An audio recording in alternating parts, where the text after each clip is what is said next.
Okay, here we go. Kinesiology 230, Chapter 1, Presentation number 6, talking about muscle action and muscle fiber types. Let's go ahead and jump into this and get going. All right, so just want to refresh a little bit. This is kind of like important regarding everything else in this class, so we're definitely harping on this over and over. So let's talk about the diagram again. We're talking about the sarcomere itself, which is this kind of bamboo-ish, ropey looking thing right here, which is the smallest unit within the myofibril. And you have actin and myosin that pull and kind of row via cross bridge attachment. And a cross bridge attachment happens because calcium interacts with the myosin and allows for a cross bridge attachment to happen. The rowing, in this case, you have the Z and the Z with the mitral in the middle, the M in the middle. And you'll notice this rows from left to right, and this will row from right to left. And the two sides of the bookends, meaning the Z and the Z, will be rowed or pulled towards the middle. Got it? So this is referred to as sliding filament theory. Now, let's go ahead and move into muscle fibers itself. The muscle fibers, when they're stimulated, they want to shorten. It's not their goal to lengthen. And it's not like there's a signal that goes down and says, hey, muscles relax. That's not what muscles do. The signal goes down for the muscles to contract. And whether or not that impulse comes down or not depends upon a number of things.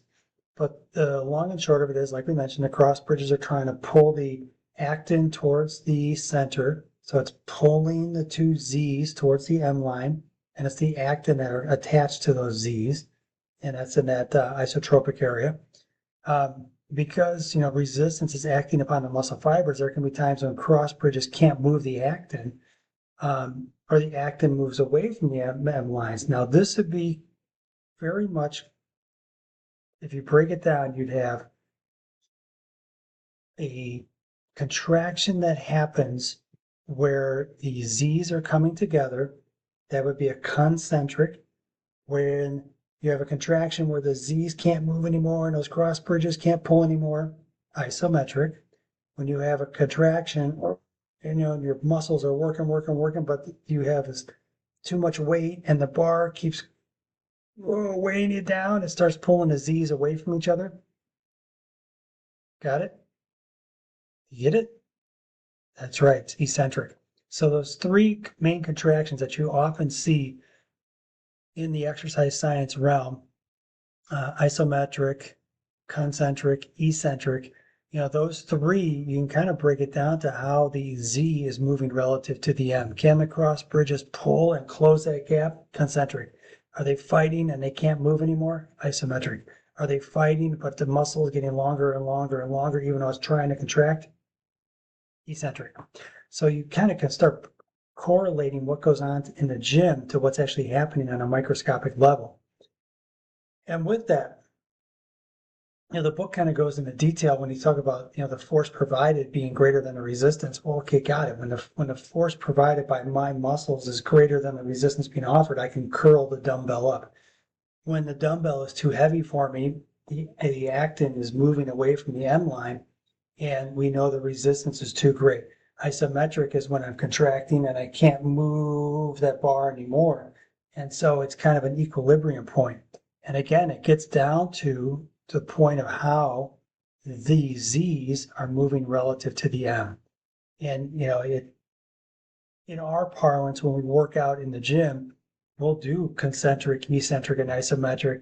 And it's really simple to see when we start talking like a single joint exercise, right? So like over here while curling up, and I'm hopeful these videos will play, but while we're curling up, this is a single joint exercise. The elbow is closing, so it's concentric. When my arm is coming down, you have eccentric, but it's not eccentric where I'm fighting against resistance to come down. I'm kind of letting gravity do the work for me. Now, if I couldn't curl that bar up any higher and I was stuck in one position, that would be isometric. But when I'm coming down, it's eccentric. Over here, you'll note it's a lat pull down. And even though it's a lat pull down and we're focusing mostly on lats, the elbow is still opening and closing, right? So we still know we have joint flexion and extension, just like we have joint flexion and extension over here. But the big thing is, it's joint flexion as an extension, and it's not our primary mover like we have here. It's actually a secondary mover in a multi-joint exercise. So let's play these real quick. Concentric, eccentric.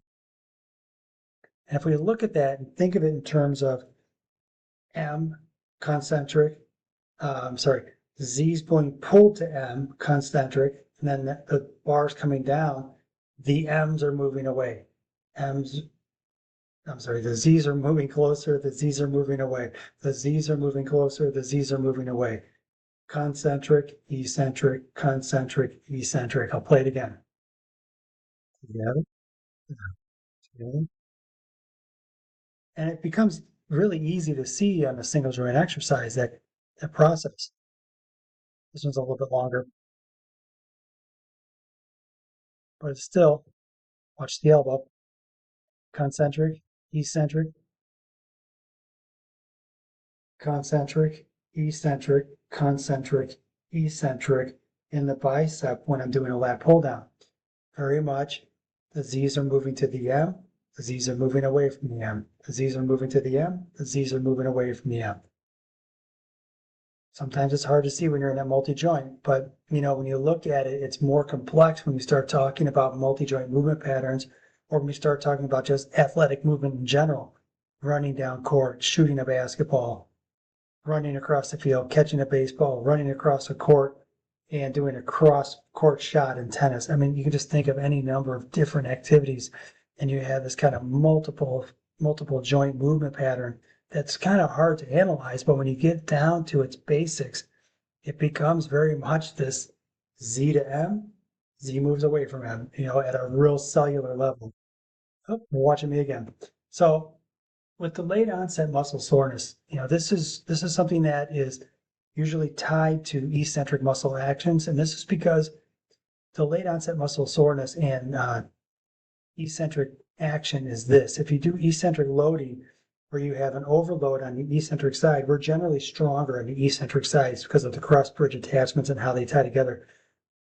But that causes micro tears in the muscle between the actin and the myosin. It's particularly the myosin itself with the cross bridges are damaged, and it's the damage on the cross bridges that causes the delayed onset muscle soreness.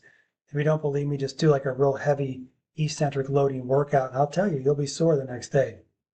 All right, when we talk muscle fiber types, when a muscle fiber contracts within a motor unit, all the muscle fibers contract to produce force. It's not like a couple of the muscle fibers and then the other ones take a nap.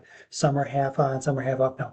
When that impulse comes down and it jumps across the synaptic cleft there, and acetylcholine is released, et cetera, et cetera, et cetera, it's all or none. And that principle is called the all or none principle. It either all fires or it does not.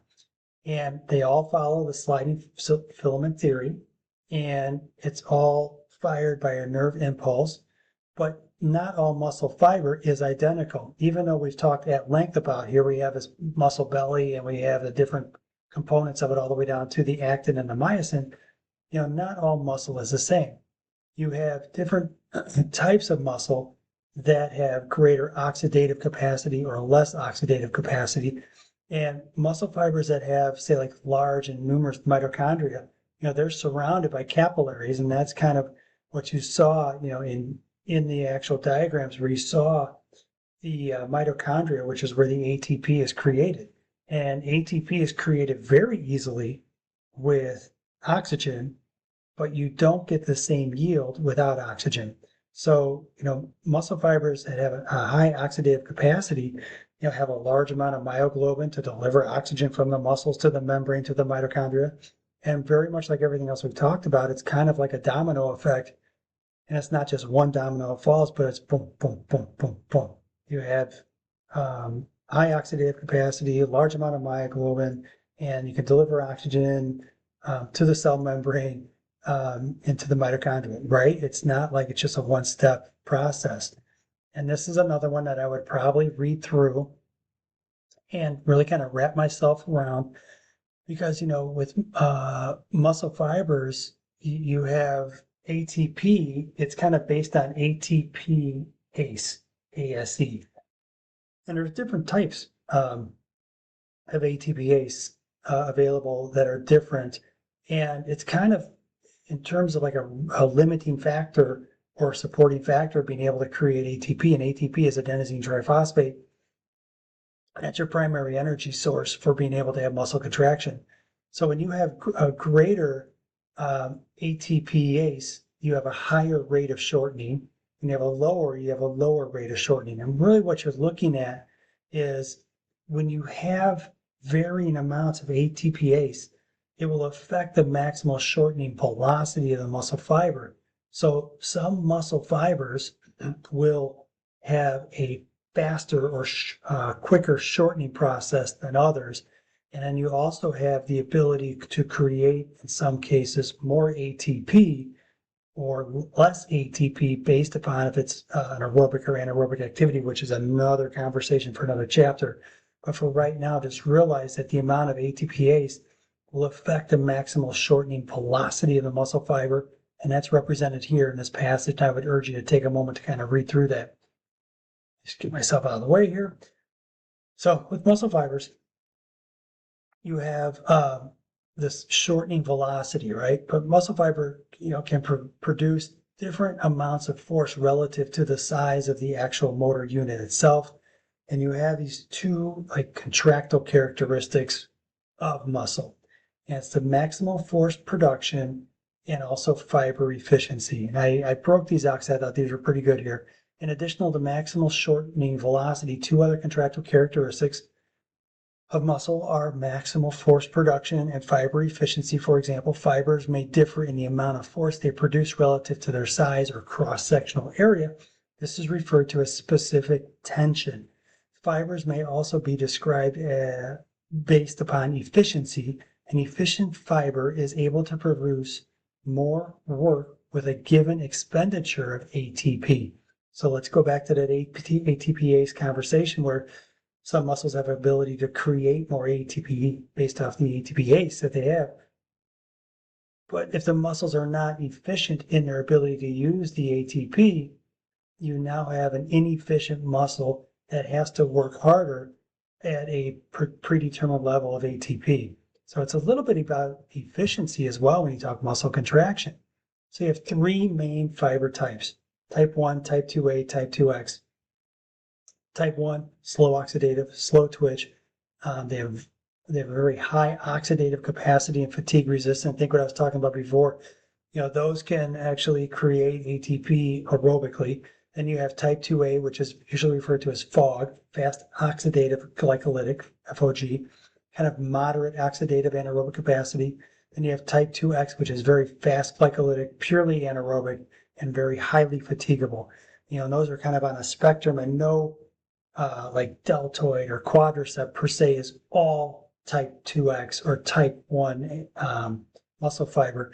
It's usually a blend, between the different types of fibers within a muscle itself. But a motor unit is different, because a motor unit will have type 2X, type A, or type 1.